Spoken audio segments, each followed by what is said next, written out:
Ni zan lama khui bom khi han hung son dewa le minan buai dewa ni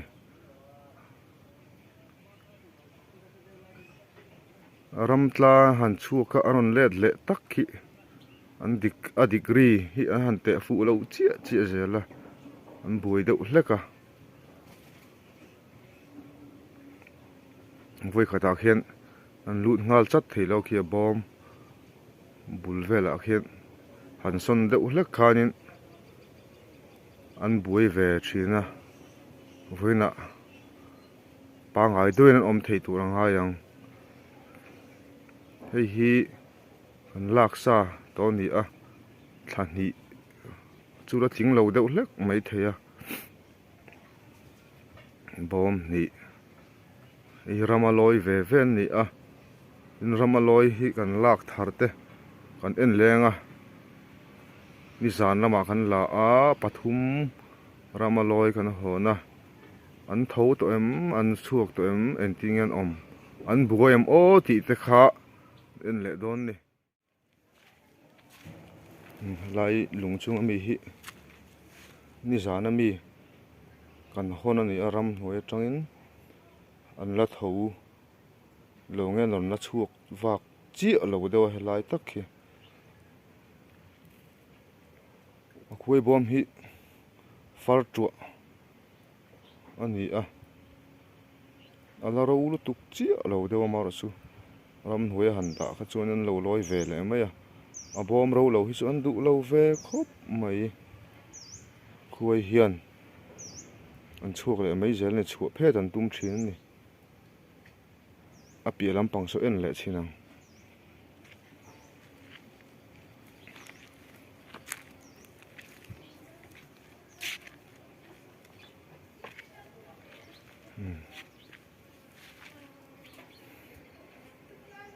ipoi ni zana kan hon tho ni a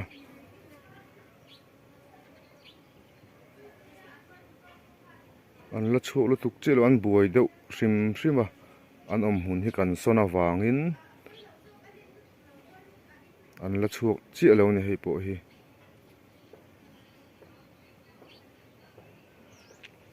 apia kan en leang kan hon bok mi zana mi bok ki po khi ni a ni po hi an chuak deuh to an la buai deuh ni an thlok buai deuh hlek a bom vel an verify a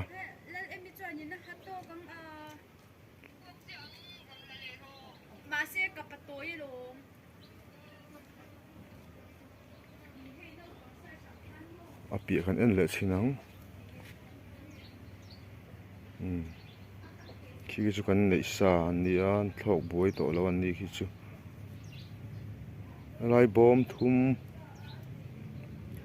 ni zana kan la kho hi an la thlok buai a an la chuak lutuk lo an ni chu a chuak to a thlasik lai te ni an chuak khar thin hrim hrim ani pakhat pahnih so tami nen son pathum an ni a an la chuak wak chi lo nin la buai ve deuh a chhung a hian la om vekan pathum hian hi zan khar ta kan hon an ni a chon hulama chuan an pa ngai to tura an ngai a pathum hian han duain ka da ngai deuh hleka an bui mai theine vo in vela chuan a hriat lo engan an zel don an len don in kina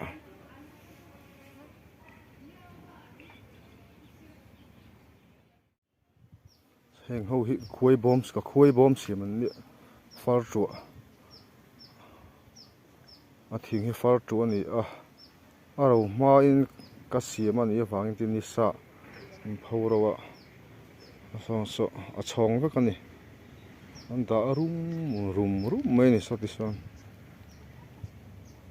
kina na kum thara chuan an man thei tur angai ni sa an pho ro char anga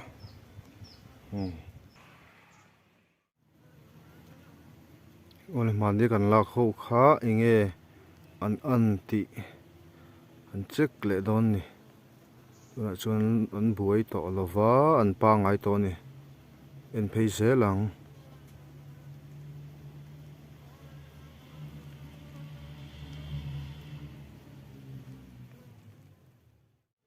thlasik lai chuan an chhuak khara an lut leh hma bawka tlai lamah hian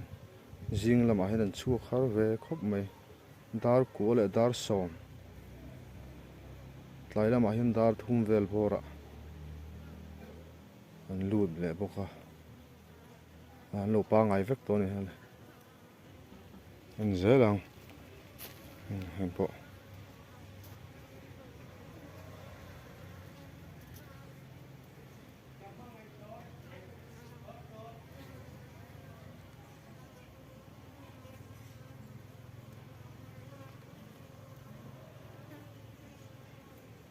a piah lam en zelang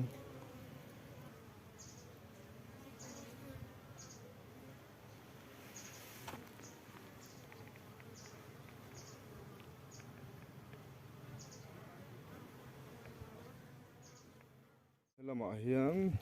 piah deuhah sawn chhak lamah sawn khi mi ko pang zawnah sawn pahnih an dah a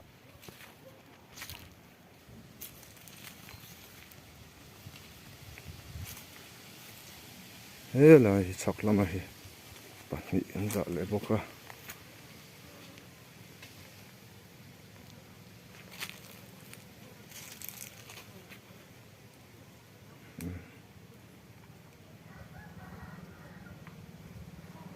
ni sat lai chuan